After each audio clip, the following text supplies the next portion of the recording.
Hi, today I'm gonna be doing a first impressions on the manga series Our Dreams at Dusk by Yuki Kamatani. This series, I picked it up solely because I had heard about it, I think on Tumblr.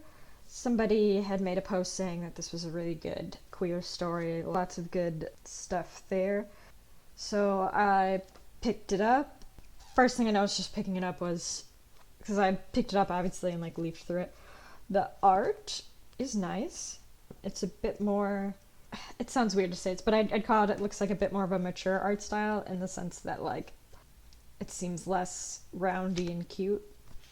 But I'll get into that kind of stuff later once I actually read through it and let you know my thoughts. Just gonna quick read off the back of the book description. Beautiful tale of coming out and coming of age. Not only is high schooler Tatsuku Kanami the new kid in town, he is also terrified that he has just been outed as gay. Just as he is contemplating doing the unthinkable, Tatsuku meets a mysterious woman who leads him to a group of people dealing with problems not so different from his own. In this realistic, heartfelt depiction of LGBT plus characters from different backgrounds finding their place in the world, a search for inner peace proves to be the most universal experience of all. That sounds like this one might be a bit intense.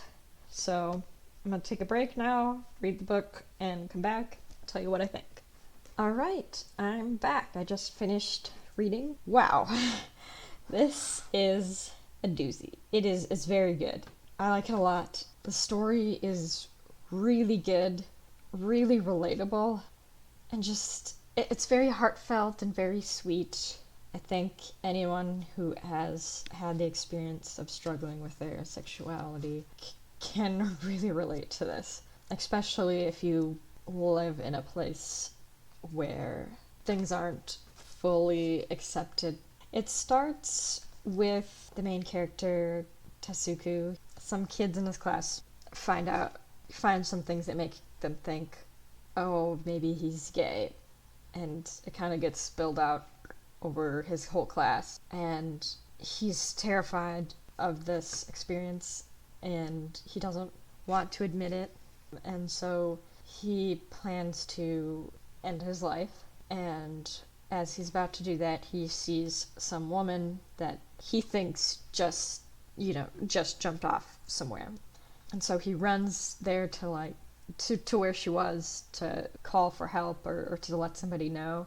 And it's called a drop-in center. And it ends up becoming like a club or like a group for people of all different backgrounds, like LGBT people and all that.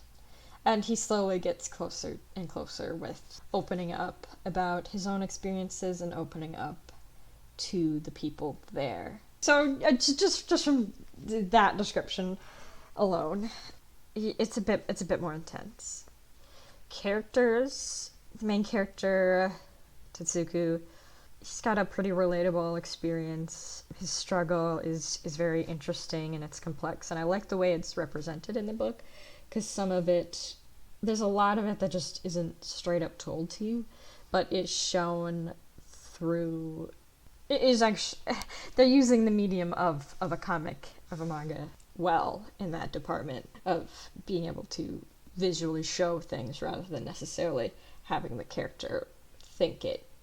You kind of know what they're thinking, and I like that because he's thinking in a lot of spots like about him struggling to come to terms with that's not the best way to phrase it, but yeah, to come to terms with his sexuality, his identity. It felt very, very accurate because he's thinking around the topic, and at least I know that that's kind of when I was younger how I went about it. Was I'd think around the topic. I'd never think, oh, what if I am. It was always, well, this can't, or some image would pop in my head and go, oh, you remember that? Remember how that person made you feel? But without the actual, it's a lot more feelings rather than like directly, concretely thinking. If that makes any sense. I really like it. Yeah, so, and then I think I was talking about the art a little bit earlier because I had just flipped through it. I like the art a lot.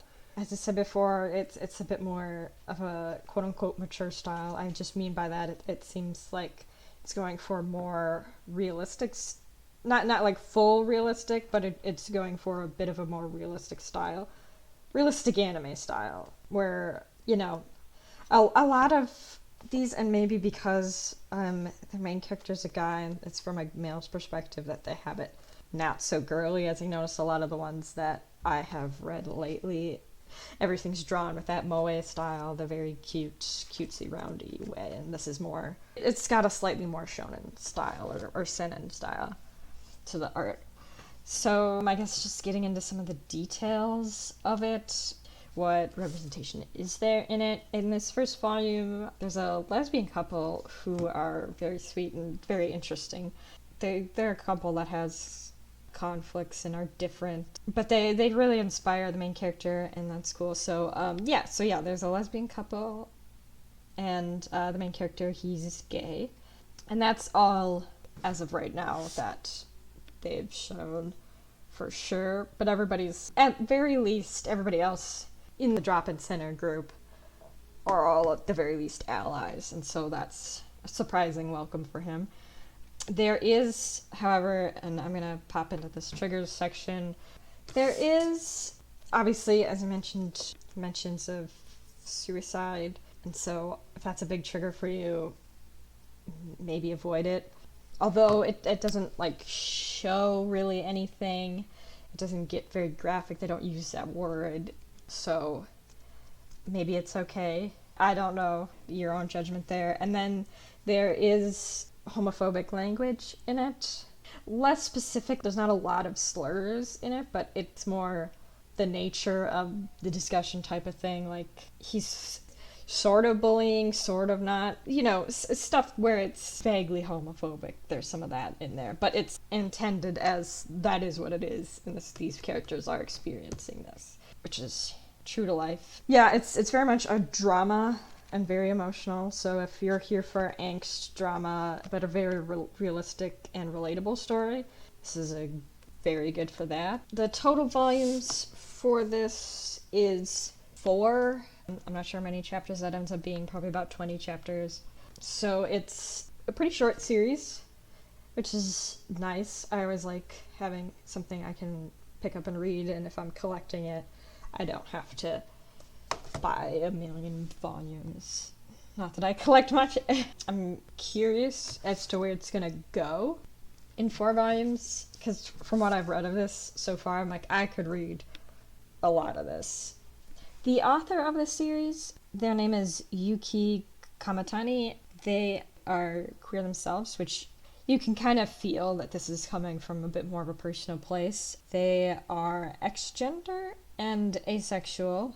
They wrote also Nabari no O, which is a pretty popular series, I think. I know I read some of it at one point. Yeah, so I guess supporting the manga is supporting a queer creator, which is always a plus. And I'm excited to see what other stuff they do, just because I know that other one was pretty popular, and this manga is really good so far, and I'm like, I know one of my friends has the rest of these, so I'm definitely gonna check those out as soon as I can. So speaking of supporting queer creators, this series is published in English, at least, by 7 Seas, which I don't know a lot about that publishing company, but I've noticed that a lot of my, like, gay and lesbian manga tend to be from them.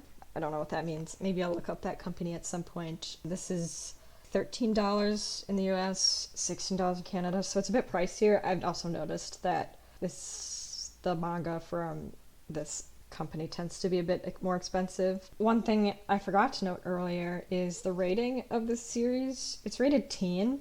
It feels a bit more intense than I think most teen stories tend to be. And I think it's labeled as a seinen, which tends to be for older males, or at least more mature males. Males in air quotes. It just tends to be what those series are geared towards. So I'm surprised this is rated teen. I mean, there's nothing in it that is, like, explicit at all.